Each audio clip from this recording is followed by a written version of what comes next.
Matagumpay na na-turnover ang 8 bagong mobility assets para sa pulisya ng Camarines Sur Police Provincial Office kahapon, Mayo 7. Pinangunahan ang blessing at turnover ceremony ni Ako Bicol Party List Representative Elizalde Co. Dumalo rin si Police Brigadier General Andre Dizon, Regional Director ng Police Regional Office 5, Police Colonel Virgilio Obia Olalia Jr., Provincial Director ng CSPPO. Malaki naman ang pasasalamat ni Dizon kay Congressman Zaldi at sa Ako Bicol Party List sa bagong police mobile. Aniya, tiyak na magbibigay ito ng malaking tulong sa kapulisan lalo na ngayong halalan.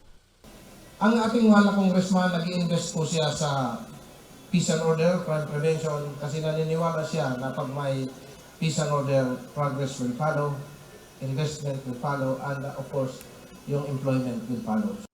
Ayon naman kay Kong Zaldi, bagamat nasa loob ng election period, may pahintulot ang COMELEC sa nasabing distribution dahil galing ito sa national government at magagamit naman ngayong halalan. Dagdag pa niya, 30 mobility assets pa lamang ang naito-turnover mula sa 100 na bid ng partido noong 2024. Buong Kabikulan po, initially ngayon is around 30 vehicles po.